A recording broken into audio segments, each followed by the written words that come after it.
everyone, as I promised, I am here with brand new tutorial.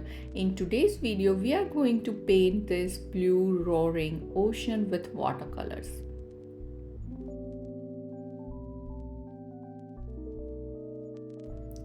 So I have painted quite a few ocean scenes in the past, including aerial view, ocean waves, underwater scenes, etc. You can check them out on my Instagram page. I have downloaded this reference picture from Unsplash, and you can download the photograph from the link mentioned in the description. So first of all, I am going to show you the color palette and thumbnail practice sketch in my sketchbook before we start the final painting. Recently, I have started doing this practice in my sketchbook before starting any new painting. It helps me to document the entire creative process.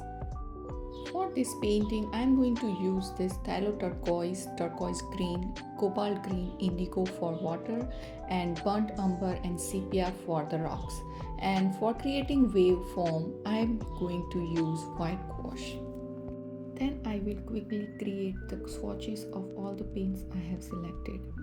If you don't have exact same shade of the paints, it's okay. You should check out this Art Philosophy current palette if you want to explore more ocean themed paintings.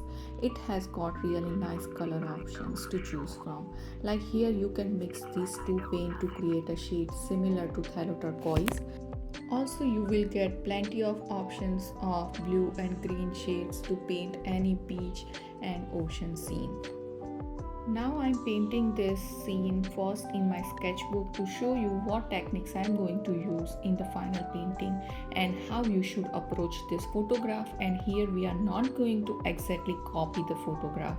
Remember, it's just for the reference. So the entire scene will be done in wet technique, and after that we will add few details and rocks and ocean foam with the gouache. So now we are ready for the final painting. For this, I am going to use Arch cold press 300 GSM 100% cotton paper. All the materials and art supplies used here are listed in the description. Size of the painting will be 8 inch by 10 inch, so I am taping down the paper so I will get that nice clean edge around the painting.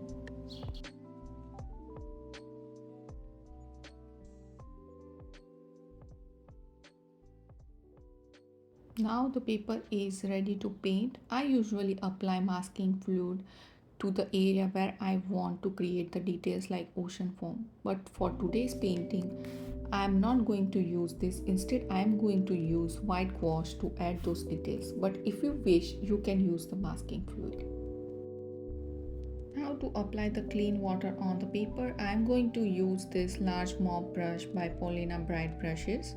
You can use any large brush or this type of heck brush if you have. After applying clean water, I usually wait for some time and then I reapply the clean water again.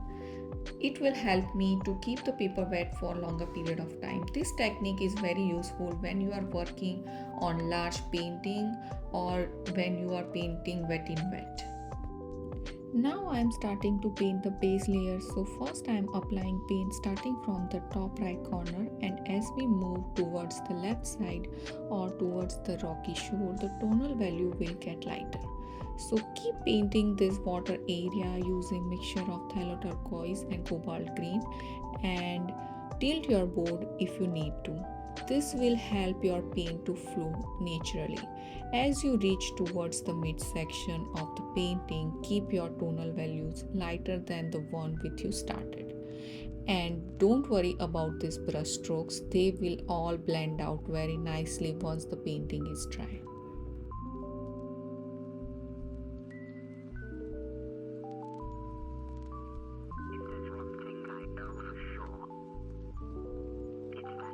Now I am adding some more depth to the water area by dropping some indigo in the top right corner and in the area away from the shore. Keep adding indigo randomly, and if you wish to, you can make a use of some splatters here.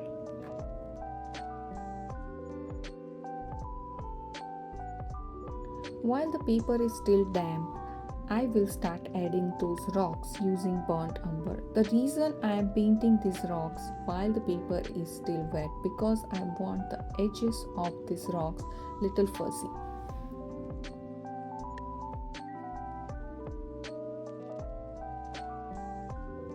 Make sure to paint the rocks irregular and of random shape.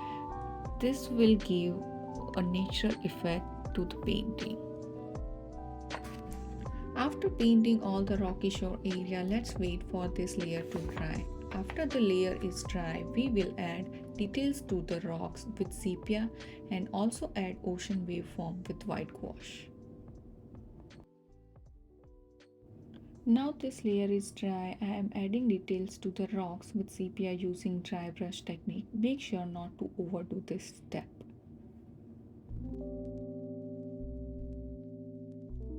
Now using white gouache, I am adding details to the ocean. Ocean waveform will be more near the rocky shore as the wave hit these rocks.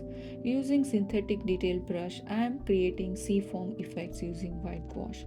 Keep adding them until you feel satisfied, or you can make a use of reference photograph here to understand the pattern and where you want to create those effects.